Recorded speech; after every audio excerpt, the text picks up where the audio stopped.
Bonjour à tous, bienvenue à ce webinaire. On va commencer à l'heure. Nous sommes une société byzantine. La Franche-Comté est le berceau de l'horlogerie française. Donc on va démarrer tout de suite, mais on va quand même laisser quelques temps à ceux qui veulent nous rejoindre. Donc voilà, il y a de plus en plus de monde qui se connecte. Je vois ça sur ma console.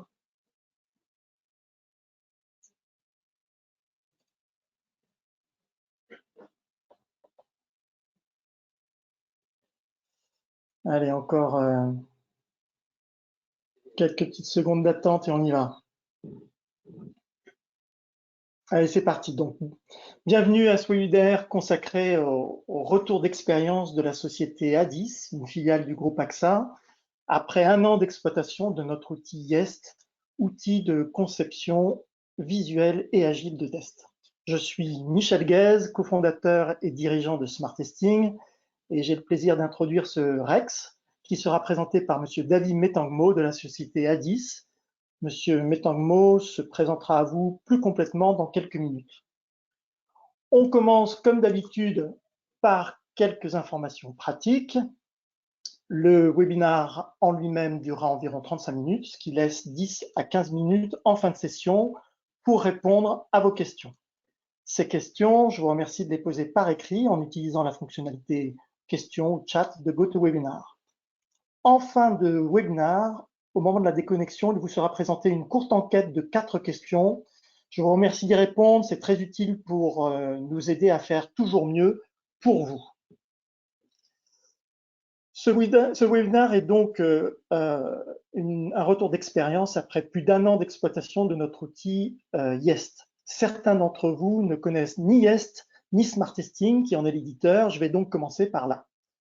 Smart Testing est un éditeur de logiciels français, spécialiste du test logiciel, acteur de ce marché depuis des lustres, très actif au sein de la communauté du test en France et aussi à l'international par l'intermédiaire de l'ISTQB.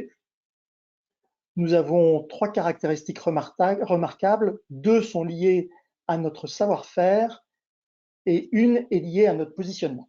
Alors, la première expertise singulière de Smart Testing, c'est que nous savons associer test et représentation visuelle.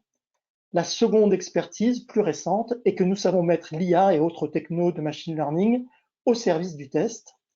Et nos produits exploitent ces savoir-faire pour faciliter la phase de conception des tests. C'est notre troisième caractéristique. Nous sommes positionnés sur la conception visuelle et agile des tests.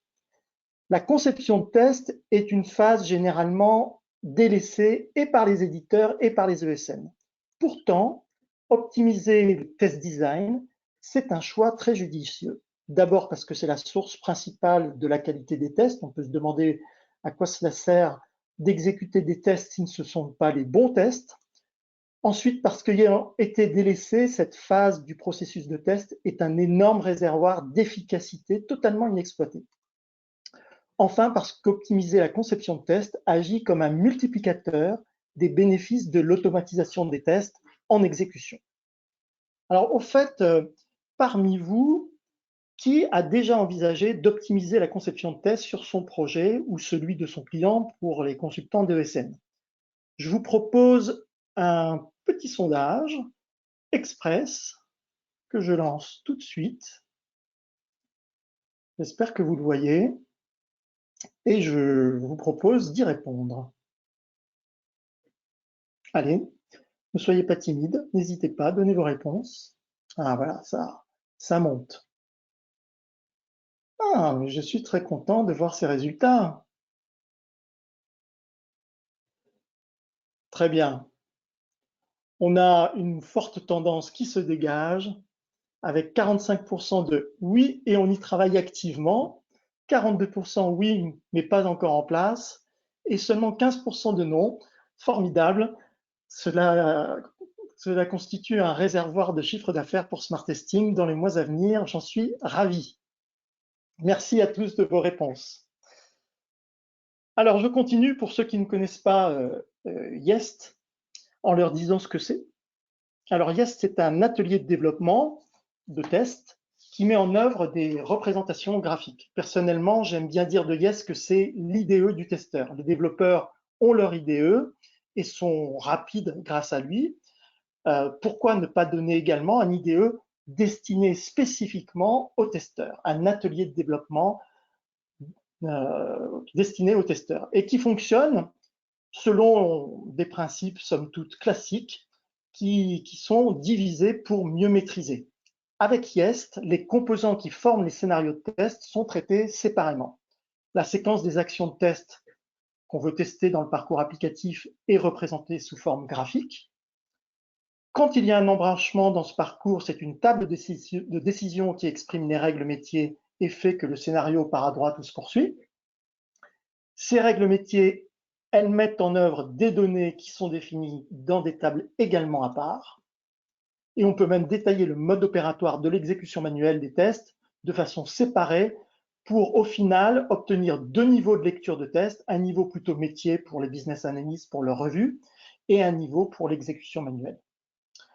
L'intérêt de tout séparer comme cela, c'est de maîtriser la complexité fonctionnelle de l'application qu'on est en train de tester, de faciliter les modifications en cours de conception et également en phase de maintenance, bien sûr, et de donner aux tests une structure propice à leur automatisation ultérieure.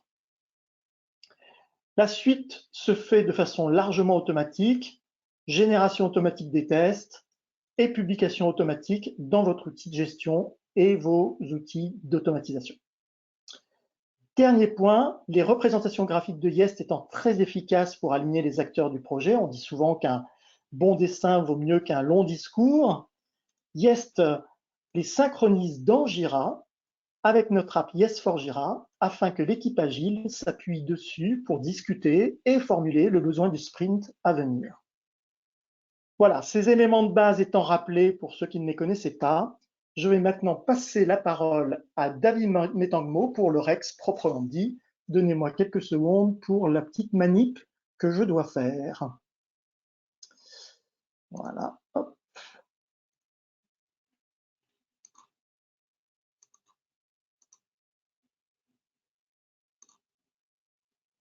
Voilà, monsieur Metangmo, c'est à vous.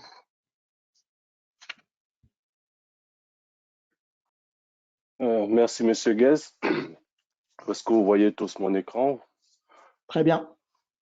Parfait, merci. Bonsoir à tous. Merci d'être présents aujourd'hui pour notre retour d'expérience d'utilisation de Jest au sein d'Adis. Donc déjà, moi-même, Dave Metangmo, 10 ans, à peu près 10 ans d'expérience sur le test, dont principalement chez divers clients au travers de SN.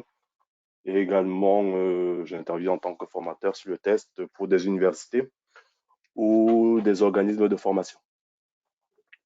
Actuellement, bon, j'interviens, donc je suis chez Adis au sein de la DSI en tant que responsable de l'équipe test, ce depuis de 2019. Quoi. Voilà. Donc, parlant d'Adis, Adis, donc c'est une société de courtage en assurance, filiale d'AXA France. Centre de gestion pour l'association AGP. Donc, on est chargé de l'élaboration, la gestion des contrats d'assurance pour l'association AGP.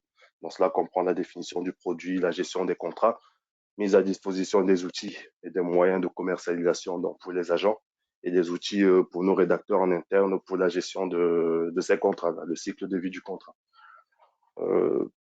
99% de nos outils, ces outils donc, que l'on met à disposition sont développés en interne chez nous. Donc, on va aussi bien développer les outils, mais également définir les contrats, les produits. Par ailleurs, donc, AGP, association AGP et ADIS, donc les contrats nous sont spécialisés principalement dans les contrats d'assurance de personnes. Bon, en parlant d'assurance de personnes, ça va être des produits de prévoyance, d'assurance de prêt, d'assurance de santé et d'assurance vie. Également tout ce qui va concerner les produits d'épargne et de retraite. Donc voilà un petit peu concernant Adis. Et pour parler de Jest, de pourquoi Jest et de ce qu'on en retire au bout d'un an d'utilisation, il serait peut-être bien qu'on commence déjà par reposer le contexte. Quoi. donc au sein de la DSI chez Addis. Avant 2019, les équipes de développement étaient regroupées par applicatif. Une équipe de développement était spécialisée sur une application et une application pouvait intervenir sur différents produits. Donc, pour un développeur dans une équipe de développement allait assurer tous les développements liés à son application, mais pour différents produits. Par ailleurs, historiquement, le modèle de delivery chez Addis, c'était principalement du cycle en V. Mais de plus en plus, progressivement, les équipes de développement se sont tournées vers des approches plus itératives. Néanmoins, on n'a pas complètement délaissé des pratiques qu'on avait dans le modèle en V, ce qui fait qu'aujourd'hui, on va avoir une cohabitation de pratiques issues de ces approches en V, notamment sur des aspects liés à la définition du besoin, cahier des charges, rédaction des spécifications, mais avec aussi des pratiques issues de ces approches itératives pour tout le cycle de développement même du produit. Donc, c'est pour ça que je parle là de modèle de delivery hybride, parce qu'on est dans un mix de deux. Également, donc, avant 2019, il y a une expérimentation qui a été menée sur le test, avec donc au sein de la DSI la présence de 2 testeurs qui étaient intégrés dans les équipes de développement directement. Au fil des années, l'entreprise grandissant, les produits et les applications se complexifiant, le nombre d'évolutions était de plus en plus grand et le rythme de ces évolutions était de plus en plus rapide. Et ces évolutions qui impactaient les lignes produits étaient de plus en plus transverses sur les applicatifs, quoi. Donc, ce qui faisait que ça menait d'une évolution à faire travailler plusieurs équipes de développement à la fois pour pouvoir sortir le produit, parce que l'évolution était plus produit et non plus uniquement applicatif. Donc, ce qui a conduit donc à partir de 2019 à une réorganisation de la DSI, où les équipes de développement sont maintenant orientées plutôt ligne produit, donc ligne produit spécialisée sur un produit donné. Et donc, les développeurs vont intervenir sur toutes les applications impactant leurs produits, quoi. Donc, ils vont être compétents sur le développement sur chacune des applications en lien avec leur ligne produit. Également, bon, le cycle de développement, le modèle de delivery n'a pas changé. Par contre, ce qu'on va remarquer, c'est vraiment une forte accélération de ces itérations, de par aussi le fait des évolutions de plus en plus fréquentes et autres. Donc, une forte accélération des itérations du rythme de développement.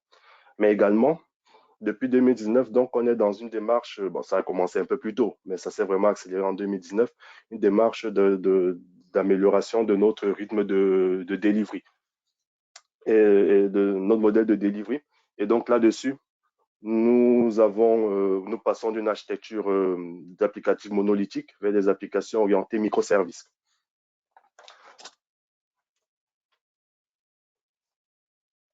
Également, néanmoins, en vue de cette croissance du nombre d'évolutions et du rythme de développement, nous avons observé une forte baisse de la qualité des applicatifs en production, baisse qui se faisait de plus en plus ressentir au niveau des agents, des utilisateurs. Et donc, il a été décidé en 2019 la création d'une équipe dédiée au test au sein de la DSI, dans l'équipe dont je fais partie. Cette équipe, nous avons principalement un fonctionnement en délégation de services, enfin délégation de ressources, c'est-à-dire le testeur, il est intégré directement à l'équipe de développement. Il ne fait pas partie d'une équipe à part, il est intégré à l'équipe de développement et donc participe avec les équipes de développement à l'évolution des produits. Et l'équipe test a surtout pour rôle de fournir et les moyens humains et la méthodologie, les bonnes pratiques, la mise en place des bonnes pratiques et des outils pour faciliter en fait ces aspects testing au sein des équipes de développement. La DSI avait également collaboré avec des métiers, des équipes métiers, dont ces métiers qui auront pour rôle c'est eux qui vont émettre les besoins d'évolution, définir les cahiers de charges, les spécifications fonctionnelles. Par contre, donc, ces équipes métiers, elles sont, on va dire, dans des équipes distinctes des équipes DSI. Aujourd'hui, on n'a pas forcément de métiers intégrés à nos équipes de développement. Donc, chemin faisant, suite à l'intégration de l'équipe testing et la montée progressive dans les applications, dans les équipes de développement, nous avons été confrontés à diverses problématiques, entre autres, déjà le peu de connaissances, voire pas de connaissances du tout, du métier de l'assurance, du métier d'Addis, C'était une équipe jeune, c'était des personnes qui n'étaient pas forcément dans l'entreprise au départ, des personnes qui connaissaient le test, mais pas forcément le métier. Des applications legacy, de vieilles applications qui étaient là, avec très peu de documentation. Euh, nous étions principalement sur du test manuel, donc chronophage. Et face au rythme et la croissance du rythme des livraisons, ben, nous avions du mal à répondre efficacement, de pouvoir suivre le rythme et répondre efficacement aux besoins que pouvaient émettre les équipes de développement, quoi. Et par ailleurs, on avait beaucoup de mal à maîtriser notre couverture de test et à la partager efficacement afin de pouvoir ben, la valider avec l'ensemble des parties prenantes. Parce qu'on s'appuyait principalement que sur, on avait uniquement qu'un outil de test management au sein de l'entreprise, et donc ce qui ne nous facilitait pas les choses, sachant qu'on avait très peu de spécifications au départ sur les projets, quoi. Donc, en cherchant à répondre à ces différentes problématiques, ben, au détour d'un chemin, on est tombé sur Yest. On s'est dit pourquoi pas, on va essayer. Ça ne nous coûte rien. De toute façon, on regarde toutes les problématiques qu'on a et du peu d'outillage qu'on avait. Donc, on s'est dit on va essayer. Et donc, après un POC d'environ 2 mois et aujourd'hui un peu plus d'1 an d'utilisation, ben, voici le retour qu'on peut vous faire, quoi, voilà, de ce qu'on a pu apprendre, de ce qu'on a pu constater. Notre apprentissage de Yest, ce qu'on a pu observer sur le terrain, ben, on pourrait le résumer en quatre grandes étapes. La première, l'émerveillement. C'est vraiment dire, ben, quand on vous présente l'outil, quand vous découvrez l'outil pour la première fois, ben, c'est vraiment, ah, waouh, c'est super ça, j'aurais plus rien à faire, quoi. J'ai plus à m'embêter à devoir aller écrire action, résultat attendu, et ainsi de suite. Non, et en plus faire un dessin, c'est à la portée de tout le monde, quoi. Voilà, il y a rien de. Donc vraiment, c'est vraiment l'eau à la bouche, les yeux grands ouverts. On se dit c'est bon là, c'est mon boulot, il est facilité. J'aurais plus rien à faire du tout. Mais après ça, très rapidement, on se retrouve en tête à tête avec Yest et on rentre dans le fameux moment de solitude.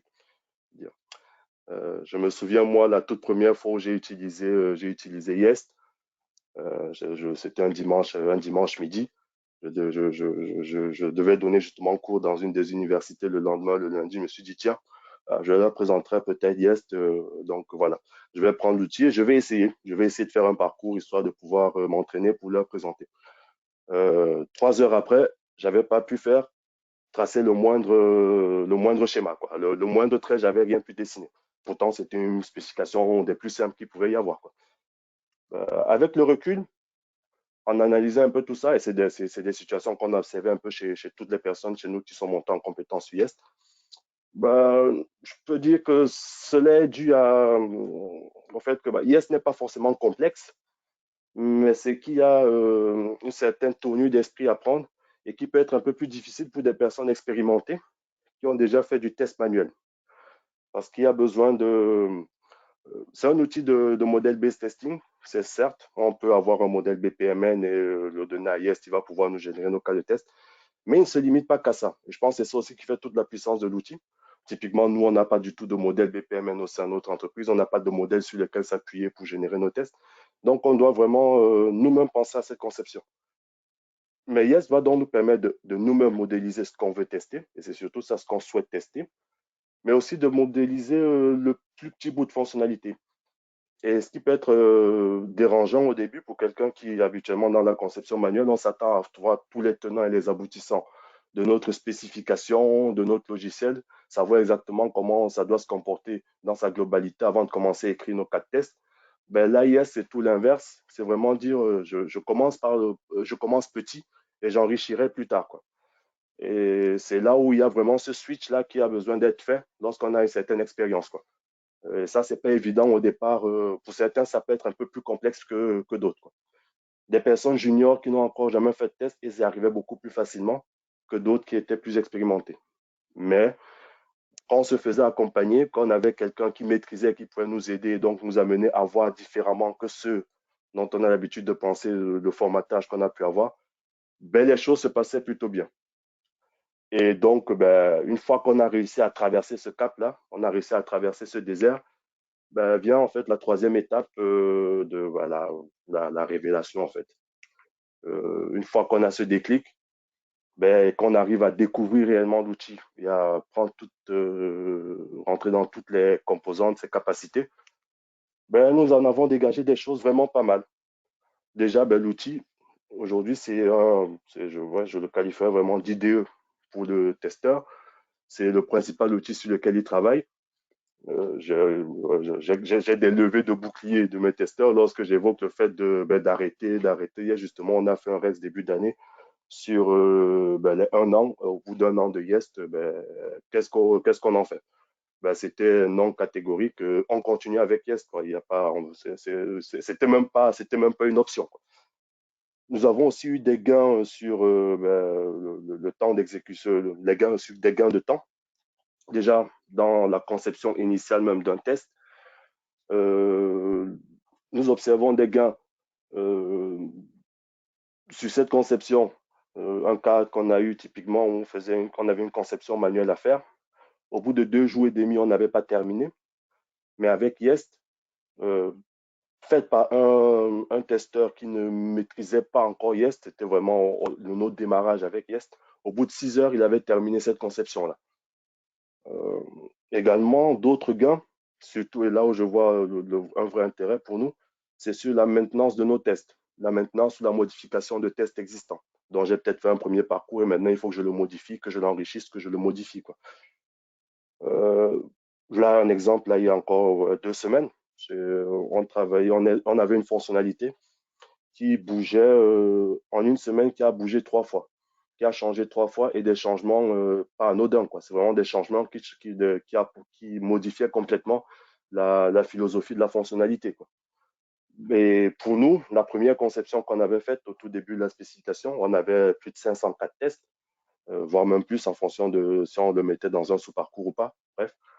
Et à chaque fois, les maintenances pour chacun des changements, en moins de 2 heures, on avait pu appliquer la maintenance sur l'ensemble des tests, quoi. Ce qui aurait été complètement difficile à une personne, le faire simplement là manuellement. S'il avait fallu aller modifier chacun cas de test à la main, quoi. Et aussi, un autre aspect très intéressant de Yes, c'est pour nos exécutions, en fonction du temps qu'on a dans les exécutions, on peut rapidement cibler c'est quoi la génération des tests que l'on souhaite faire, c'est quelle couverture que je veux avoir pour maîtriser justement cette volumétrie de tests à générer. Au lieu de faire 500 cas en ciblant principalement sur tel objectif, je vais pouvoir générer les tests qui me couvrent cela, réduire la volumétrie, tout en ayant la maîtrise de ce que je veux faire, quoi. Parce que je sais bien quel est le parcours que j'ai fait, quelle partie du parcours j'ai vraiment ciblé, quels objectifs j'ai réellement ciblé, quoi. Ce qu'on avait du mal à avoir autrement. Et le fait de pouvoir travailler aussi à plusieurs sur l'outil. Sur un même projet, on a des testeurs, on a parfois 2 testeurs dans une même équipe. Donc, ça permettait de pouvoir collaborer efficacement sur l'outil, quoi. Euh, Autre point, la collaboration sur le projet dont j'évoquais le fait qu'on avait des métiers qui étaient en dehors des équipes DSI. Et on avait aujourd'hui du mal, sans spécification, de pouvoir valider les besoins en amont, la compréhension du besoin autre. Avec Yest, en fait, ça nous a permis, sous prétexte de vouloir partager la couverture des tests, de pouvoir à la fois valider cette couverture avec les métiers, les développeurs, pour nous-mêmes, nous confirmer notre compréhension. Mais dans certains cas, ça a aussi pu lever des manquements dans la spécification auprès même des métiers ou même des développeurs, ou se rendre compte qu'il y a peut-être des choses qui n'étaient pas claires. Parce que voilà, avec un parcours visuel, ça permettait de facilement voir les tests, de facilement revoir l'ensemble du besoin, contrairement à si il avait fallu parcourir dans notre outil de gestion de tests, 4 tests par 4 tests. Et un autre point qui n'était pas du tout d'actualité, nos métiers ils ont des recettes utilisateurs à faire. Et au fur et à mesure qu'on travaillait avec eux, avec Yes, ils se sont dit, est-ce que vous ne pouvez pas nous générer aussi nos 4 tests de métier avec votre outil, quoi. Donc, ce qui fait qu'aujourd'hui, oui, on génère les 4 tests pour les métiers au travers de Yes, ce qui n'était même pas du tout notre étude au départ. On comptait garder Yes pour nous, les testeurs, quoi. Mais finalement, les métiers l'utilisent. Et une fois, on a dit, non, vous allez devoir faire vos 4 tests vous-même, ça a été, pourquoi est-ce que vous nous abandonnez? Bon, pour la petite anecdote. Euh, D'autres aspects, la valorisation du testeur, il peut prendre la hauteur justement. faut se consacrer vraiment au travail de réflexion sur comment est-ce que je vais concevoir mes tests, comment est-ce que je représente cela, comment est-ce que j'arrive à le simplifier au maximum, histoire de faire quelque chose de facilement maintenable et réutilisable. Un autre point, et là c'était, je dirais, une belle surprise pour nous, ça fut l'automatisation. Donc au départ, quand on prenait Yest, on ne faisait pas encore d'automatisation, on n'avait pas encore d'automaticien dans l'équipe.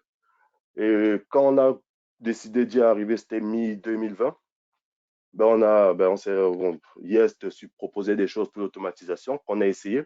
Et ce fut une très belle surprise, notamment, on s'était orienté sur du Selenium pour commencer. Et donc, le support justement de Yest, la publication Yest Java pour Selenium, a grandement facilité les choses pour l'automaticien. On n'avait pas besoin de rentrer dans le détail de chaque cas de test pour comprendre comment l'automatiser, de devoir rentrer dans le métier pour pouvoir comprendre quel est réellement le fonctionnement. Avec le parcours, il arrivait à le faire aisément. Et à mapper les steps facilement, de telle sorte qu'un step est mappé, si c'est repris dans un autre cas de test ou dans un parcours, le lien, il était là, quoi. Les échanges avec l'automaticien et les testeurs étaient grandement simplifiés. Le testeur, il modifie son parcours, il notifie l'automaticien, c'est bon, le parcours, j'ai modifié chez moi, donc l'automaticien peut le reprendre, ce parcours-là, pour générer le script d'automatisation, mettre à jour ce qu'il y a à mettre à jour si jamais il n'y a pas cette étape qui existe ou pas. Voilà.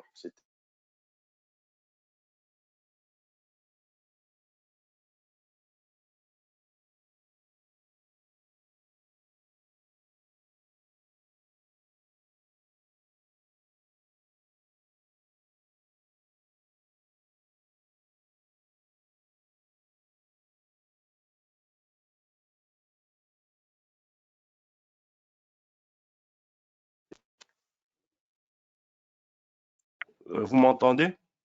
Oui, il y a une coupure là. Oui. Là, Bon, mais vous pouvez oui, reprendre. mon micro s'est coupé là. Bon, parce que c'est déconnecté, je ne sais pas pourquoi. Désolé. Vous pouvez y aller. Là, c'est bon, vous m'entendez? Oui, tout Oui. à fait. Ok. Et donc, un autre point, c'était la relation avec l'éditeur. Euh, Nous avons émis pas mal de souhaits d'évolution, d'adaptation à l'outil par rapport à notre contexte spécifique, notamment l'intégration de Yest avec notre outil de gestion de test TestRail. Tous ces besoins étaient pris en compte rapidement, fournis rapidement, donc ils nous ont permis d'avancer aisément dans notre utilisation de Yest. Et également, disponible également pour former nos nouveaux collaborateurs sur l'outil, quoi. Un autre point intéressant, c'est la plateforme d'e-learning qui nous permet, là, en début d'année, j'avais 2 testeurs qui avaient la certification à passer, mais ils ont pu s'appuyer sur la plateforme pour pouvoir revoir des notions qu'ils utilisent très peu, qu'on utilise très peu, nous, dans notre contexte, pour pouvoir préparer ces certifications. Et ça permet aussi à chacun des nouveaux qui arrivent d'avoir la plateforme plus de support à l'éditeur, ou encore à nous-mêmes qui utilisons régulièrement, de pouvoir y revenir pour certaines notions éventuellement qu'on utilise très peu, voilà, pour se rafraîchir un peu la mémoire si on a besoin de faire des choses, quoi. Néanmoins, malgré ces aspects, nous avons quand même eu de temps en temps, quelques quelques frustrations, quoi. Notamment, on s'est rendu compte qu'il y a quand même nécessité de mettre en place de réelles pratiques, bonnes pratiques d'utilisation, notamment lorsqu'on est en collaboratif, sur des règles de nommage. L'automatisation, ce n'est pas un outil low-code.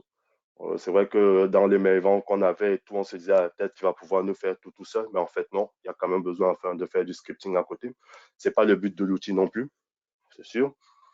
En termes de conception, notamment sur la génération des parcours de test, il est peut-être quand même nécessaire parfois de choisir la bonne granularité de notre parcours en fonction de si on souhaite tester spécifiquement une fonctionnalité ou si on est plutôt sur un parcours, on est plutôt du bout en bout, quoi.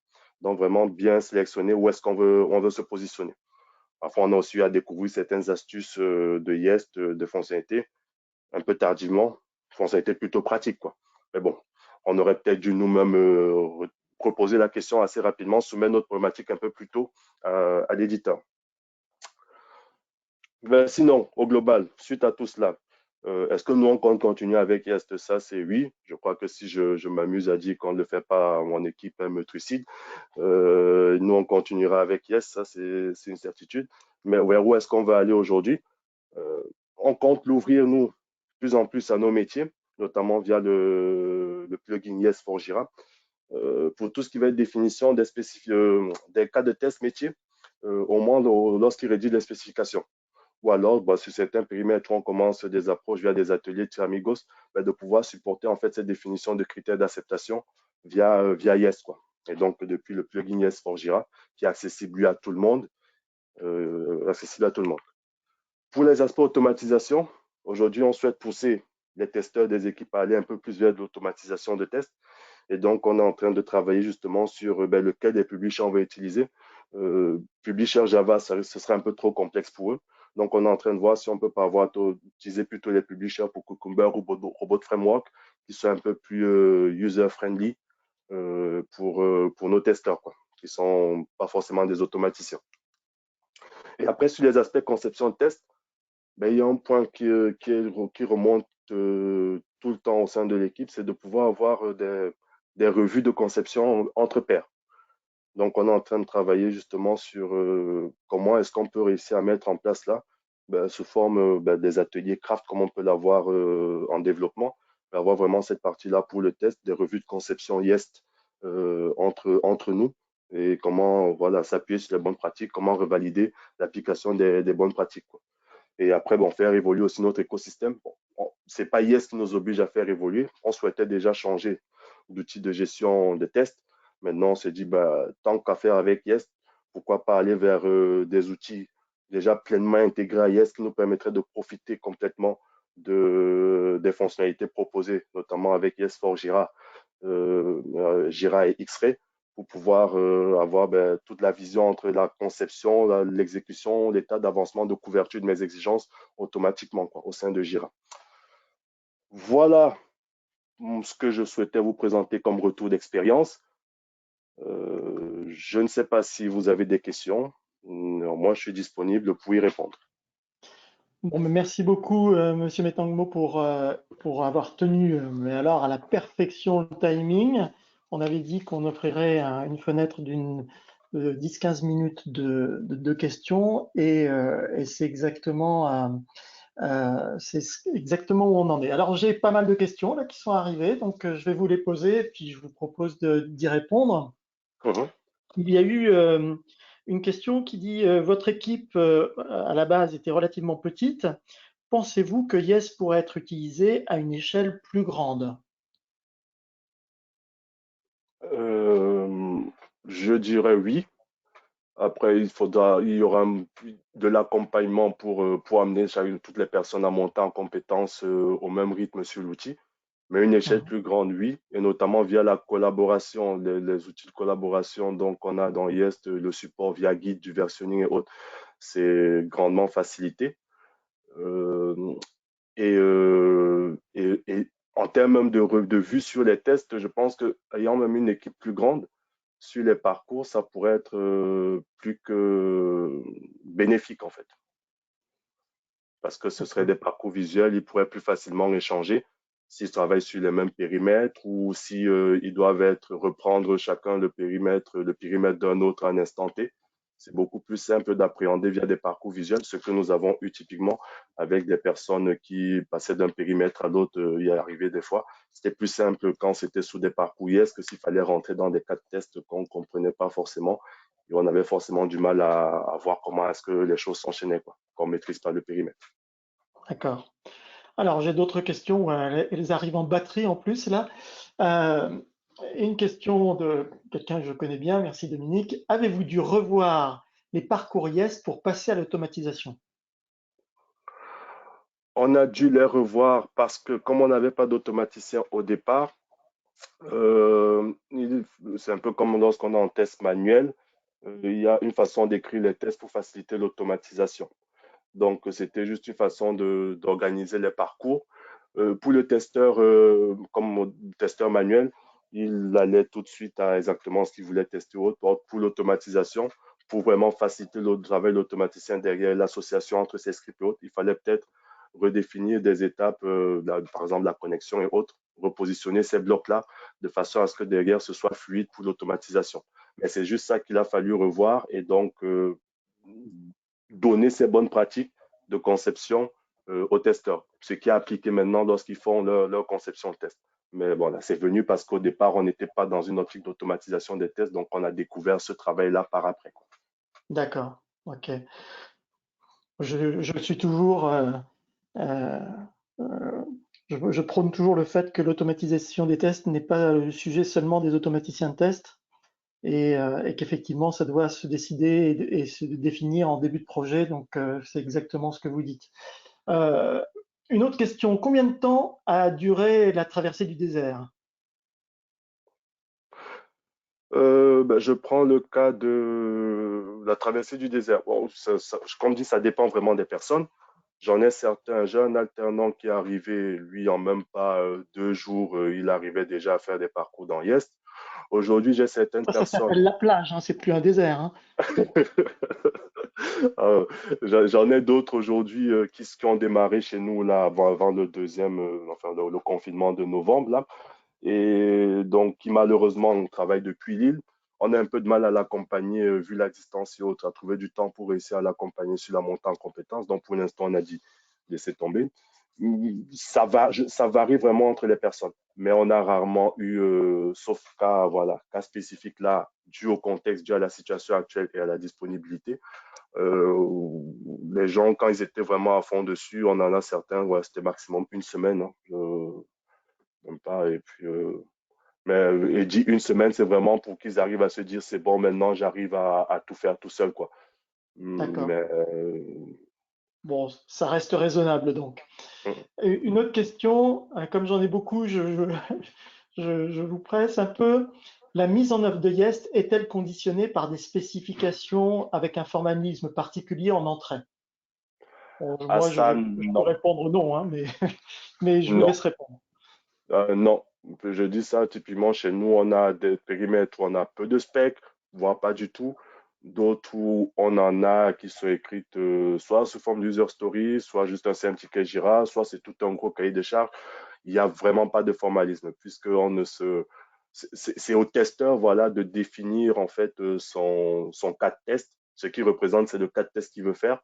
Donc, peu importe comment la spécification est faite, c'est pour ça, ça reste vraiment le travail du testeur. C'est là où je disais qu'il prend de la hauteur parce que c'est le vrai travail qu'il a à faire, c'est sa conception, c'est comment est-ce qu'il va tester en fait, en fonction de ce qu'il a en entrée. D'accord. On a quelques questions liées finalement. Vous avez dit il y a une traversée du désert, il faut être un peu accompagné quand même. Il y a un petit changement de façon de penser les tests. Quels seraient vos conseils pour faciliter l'apprentissage et l'usage de Yes en fonction des différents profils de testeurs?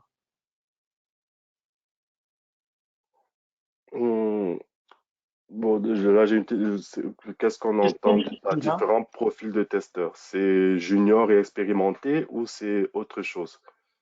Oh, je pense Euh, que c'est essentiellement junior expérimenté. expérimenté. Hmm. Pour moi, aujourd'hui, la seule chose, ce qui a surtout marché pour nous, c'est l'échange, s'appuyer sur quelqu'un qui connaît.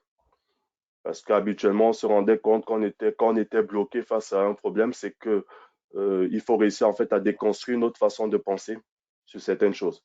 Et ça, on n'y arrive pas forcément tout seul. Donc, il faut quelqu'un d'autre qui a déjà l'expérience de Yest, qui va nous aider à voir différemment en fait la problématique, le test qu'on veut concevoir, à l'imaginer différemment. D'accord. Pour Donc, moi, c'est ça veut dire que vous avez dans votre organisation un ou plusieurs référents Yes qui peuvent aider leurs collègues. ben, au départ, c'était on s'appuyait sur l'éditeur.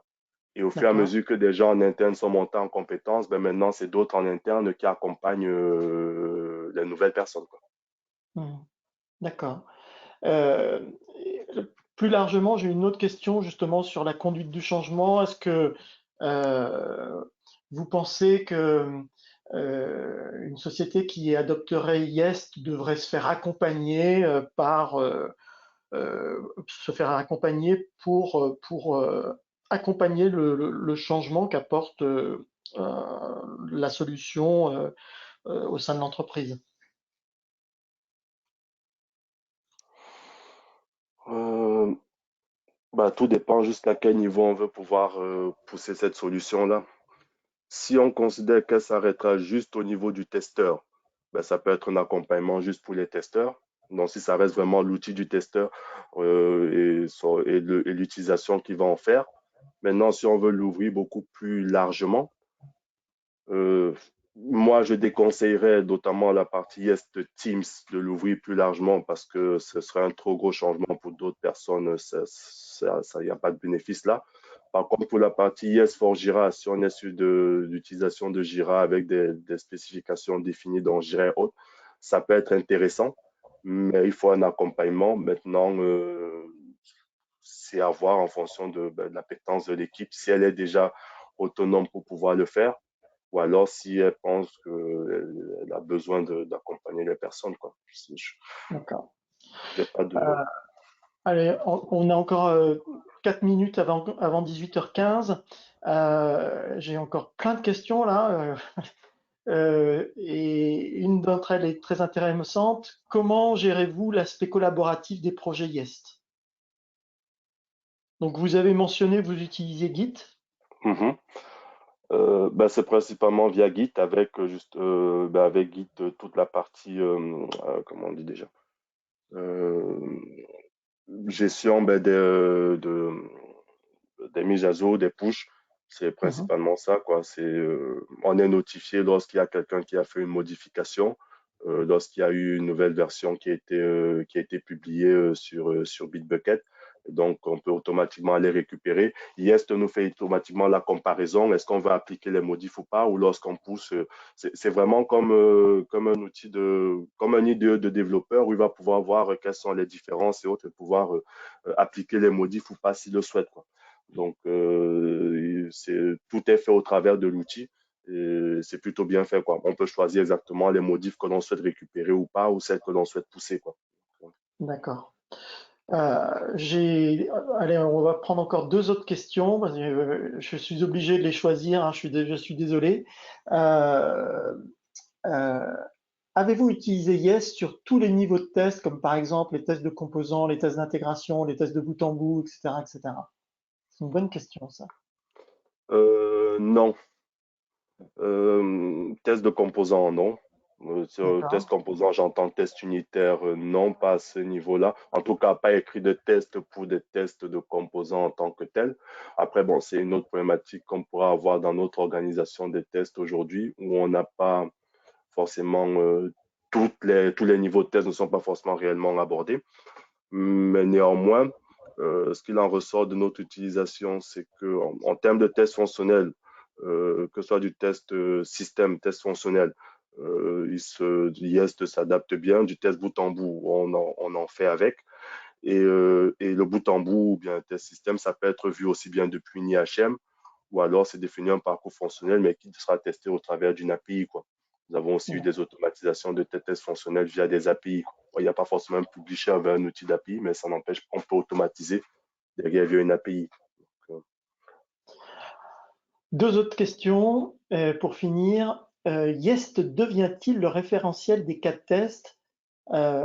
Finalement, est-ce que vous pensez que en utilisant Jest, vous pouvez vous débarrasser de votre test trail aujourd'hui ou demain ou éviter de prendre un outil comme Jest, pardon, X-Ray ou Zephyr comme vous l'avez prévu?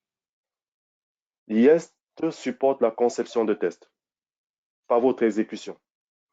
Donc forcément, on ne peut pas se passer d'un outil gestion de test. Par contre, gérer mon patrimoine de tests, nous, on le fait aujourd'hui via Yes, parce que c'est lui qui va aller mettre à jour en fait ce patrimoine dans mon test réel, qui va mettre à jour, supprimer, modifier tout ce que j'ai envie de modifier ou autre. Par contre, supporter mon exécution, faire mon suivi d'anomalie, aujourd'hui, on ne le fait pas au travers de Yes. Maintenant, dans toute l'intégration avec notamment Yes for Jira, il y a tout un autre suivi qui permet de rattacher toutes ces notions-là de test et d'anomalie via le parcours. Ça peut être intéressant. Mais on peut pas se passer, je ne pense pas qu'on puisse se passer d'un outil de gestion de test parce que Yes se concentre sur une phase spécifique qui est la conception de test. Je suis d'accord. Je suis assez d'accord avec ça. Allez, on prend une dernière question pour la dernière minute qui reste. est-ce que, de votre point de vue, l'outil a contribué à améliorer directement les livraisons des développeurs? Contribuer directement, oui, nous, ça nous a permis de pouvoir déjà être un peu plus au rendez-vous, en tout cas, en termes de tests, de pouvoir être plus réactif dans nos conceptions afin de pouvoir être prêt pour tester. Néanmoins, au moment donné, vu les rythmes et autres, c'est pour ça que je parlais, on veut pousser un peu plus de testeurs à aller vers l'automatisation. Tout faire manuellement, ça ne se peut pas en termes d'exécution. Donc, autant sur la partie conception, ça nous a permis de valider avec l'ensemble, de revalider le besoin, de s'assurer la bonne compréhension, d'améliorer la qualité des tests que l'on veut exécuter. Maintenant, il reste de pouvoir franchir d'autres paliers sur pouvoir tester plus rapidement, quoi, D'accord, et pouvoir définir plus tôt le besoin, le valider beaucoup plus tôt que ce qu'on fait aujourd'hui, quoi. d'accord.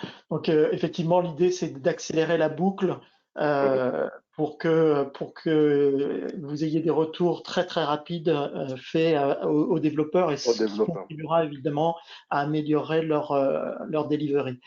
Eh bien voilà, il y avait plein d'autres questions. Je suis désolé pour ceux pour les questions que je n'ai pas choisies. Mais bon, on est tenu par le temps. En tout cas, on y répondra. Je vous remercie beaucoup de votre présence.